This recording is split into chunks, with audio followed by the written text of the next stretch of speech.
Óscar Amadés y saludando desde las afortunadamente frescas mañanas estivales Tokiota. Eso ayuda mucho.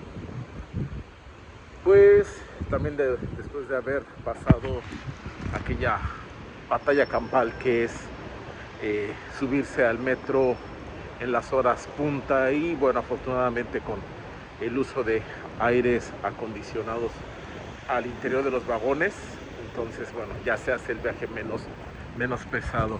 Recuerden que también por ahí hemos hablado de que hay vagones donde el aire no es tan fuerte para aquellas personas que son un poco menos tolerantes he conocido a varias personas así, pero bueno, vamos a hablar de aires, pero ya saben, siempre el reporte matutino. El día de hoy vamos a hablar de algo que me parece interesante, una pregunta hecha hace poco en el video anterior a este, me parece, y es acerca de cómo estudiar el idioma japonés, que si bien ya he platicado en algún momento acerca de mi experiencia personal estudiando el idioma, pues lo hago también desde la perspectiva número uno, de primera persona, y número dos, del contexto, aunque se me feo, histórico en el que me tocó toda esta parte del estudio. Recuerden que estamos también condicionados por la tecnología, los avances, incluso por la situación económica que pudiésemos tener en el momento. Entonces es diferente, ¿no? Grosso modo, me tocó estudiar pues en la adolescencia. Afortunadamente el Instituto Politécnico Nacional de México pues tenía muy cerca el Centro de Lenguas Extranjeras, donde había estudiado yo otros idiomas. Entonces bueno, fue como una base sobre todo para conseguir material, para tener una brújula con la cual estudiar, porque bueno, en aquel entonces el idioma no era tan socorrido en México, era un poco más de nicho, y ese nicho pues también estaba muy enfocado pues a cierto perfil económico, ¿no? Ahí en los ¿cómo se llama?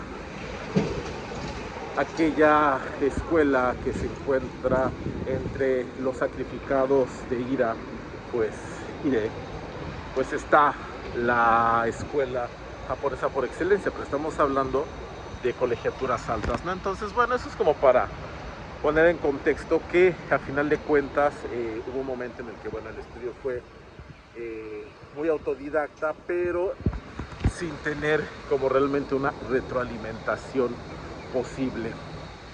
Eso permite avanzar ciertos aspectos, no es ningún problema, pero si ya hablamos de estudiar el idioma japonés hoy en día, en 2026, pues bueno, contamos con diferentes herramientas, y yo creo que alguien que quiera estudiar o comenzar con el estudio de manera autodidacta, pues bueno, tendría que también conocerse a nivel pues académico, es decir, qué tan constantes somos a la hora de estudiar, qué tan fácil nos puede llegar a ser la comprensión. Actualmente en las redes, sobre todo en lo que sería la plataforma actual, como lo que es YouTube, hay muchísimos materiales para estudiar el idioma con diferentes perfiles que se ajustan justamente al perfil de estudiante de cada uno de nosotros.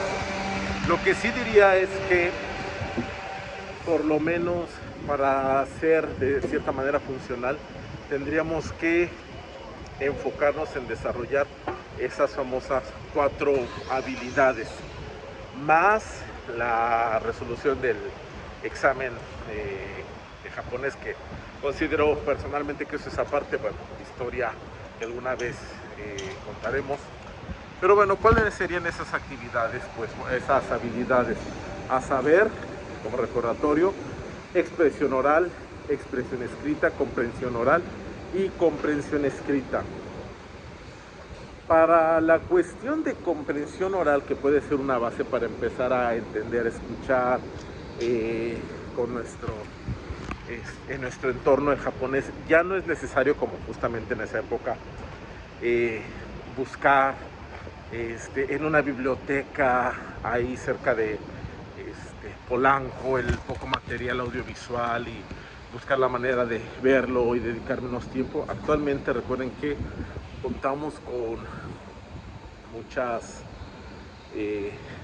plataformas digitales, sobre todo las más internacionales, aquella de la N y la de la A, en la cual pues bueno, contamos con material pues realmente directamente en japonés.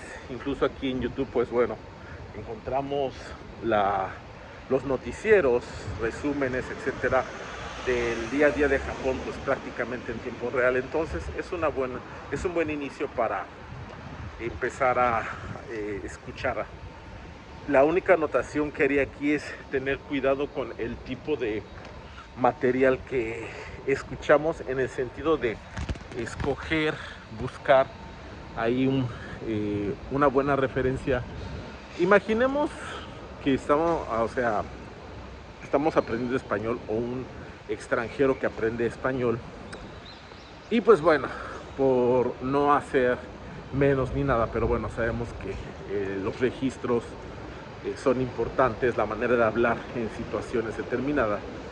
Y pues bueno, es evidente que hablar de cierta manera en español, o sea, en ciertos contextos en español, pues puede, lejos de ayudarte, crear una imagen pues hasta cierto punto negativa. Entonces, ¿qué haces? Pues buscar un registro por lo menos más neutro, más educado, que se puede usar en cualquier momento. Es decir, ubicamos a muchos personajes, cada quien en su país, de estos personajes que hablan chistoso, que uno dice, yo hablo así en la calle y pues bueno, me van a detener. Digo, en Japón no pasa tanto eso, pero sí crea una imagen, y más tratándose de extranjeros. Entonces, buscar que si yo estoy escuchando algún programa, alguna serie, revisar qué registro tiene esta persona. Y bueno, para esto al final vamos a dar un tip de todo esto, que ahora es un poquito más fácil. Y eso sería por la parte de comprensión oral, e incluso iniciar con la parte de expresión oral. Es decir, yo puedo comenzar a reproducir algunos discursos, se puede empezar a entender patrones, etcétera, y tratar de decirlos, justamente para empezar a desarrollar esta habilidad. Tal vez al principio no va a ser necesario que nadie me escuche, simplemente habituarme, y esto es pues bastante normal, bastante fácil. Luego tenemos la parte que acompañaría aquí, que sería la parte escrita. Comprensión escrita también es relativamente fácil. Actualmente también en redes circula muchísimo material, uno de más dudosa, ¿cómo decirlo? No lo llamaría legalidad, pero la cuestión de permisos, etcétera. Unos con más permisos que otros. Pero bueno, ya puedo yo también empezar a encontrar material escrito en internet prácticamente de todo tipo. La cuestión del famoso manga, incluso novelas, etcétera.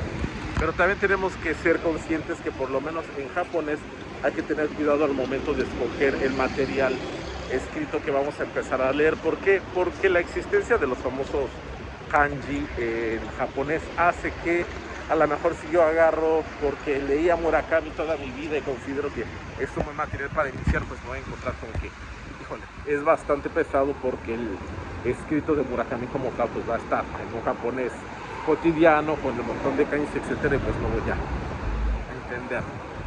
Entonces ahí sería una buena opción el buscar material que sea más adecuado, o bien para una edad escolar básica aquí en Japón, o bien material específico diseñado para personas que están aprendiendo el idioma. Por ejemplo, hay una serie de cuentos que existen aquí, o sea, publicados en Japón, obviamente acceso internacional, que son lecturas cortas, traen aparte su audio y por ejemplo vienen muy fáciles de leer. Empieza con hiragana, luego van aumentando el nivel, van metiendo kanjis, aparte de que bueno, son historias que incluso hablan de a lo mejor algo de leyenda japonesa o episodios importantes. Por ejemplo, el cuento de Hachiko está en uno de de estas colecciones de lecturas. O sea, son lecturas que están diseñadas para el estudiante extranjero, o bien ese material que es para niños japoneses, pero recordemos que bueno, va a estar muy enfocado a alguien que, bueno, cuya lengua materna es el japonés, y bueno, como que enfocarlo más a que recuerde cuáles son las palabras, cómo se escriben, etcétera, pero también puede ser un buen punto. La expresión escrita, y ahorita vamos a abordar este tema que considero interesante. En un principio se complicaba por la parte de, bueno, hay que repasar muchísimo, hay que practicar. Recuerden que tenemos sistemas de escritura diferentes y aquí, por lo menos para los silabarios, es relativamente sencillo que encuentre uno en internet pues estas hojas de las planas con explicación, etcétera. Hay gente, incluso lo de los videos explica, ¿no?, estas reglas de lectura. En la parte de aprender a reconocerlos, realmente habría un poco problema. Aquí un consejo sí sería, pues, aunque suene un poco a situación de primaria y secundaria, pues hacer planas, muchas planas, repetir los silabarios, aprenderse las formas. Algo importante para los japoneses también, aunque parezca increíble, es el orden de los trazos. Es decir, si va primero la rayita vertical o va primero la horizontal, y luego son un poquito especiales en eso, pero es parte del aprendizaje, no solo del idioma, sino también de la manera de pensar, ¿no? Decía alguien por ahí que nunca va lo segundo en primer lugar, y es una manera en la que pues muchos japoneses también piensan. Entonces pues ahí habría que checar esto. Quería abarcar el último rubro, pero me tomaría un poquito más de tiempo. Creo que lo platicaremos en una siguiente plática, y es acerca de cómo puedo yo empezar a discernir todos estos materiales en un mar de ostras, cómo encontrar una perla que me ayude a estudiar. Pues bueno, tiene que ver con saber nosotros distinguir o buscar, etcétera. Algunos consejos que podría dar, pero ya lo platicaremos en otro momento. La cuestión es que si vas a estudiar de manera autodidacta, por lo menos resumiendo, serían estos 4 puntos: desarrollar comprensión oral, comprensión escrita, expresión oral, expresión escrita. Tratar de que sea lo más parejo, es decir, que sea todo a la vez, ya que de repente personas que hablan muy bien, pero luego no escriben, no leen nada. Personas que leen y escriben muy bien, pero de repente a la hora de hablar se les complica. Entonces, siempre tratar de buscar una manera de desarrollar esto. Pero bueno, por el momento vamos a dejar esto por aquí. Ya hablaremos de cómo podemos en este mundo moderno, donde prácticamente estamos a un clic de poder ver una serie japonesa en su idioma original, pues nos puede ayudar a desarrollar estas habilidades. Deba, yoroshiku onegai shimasu.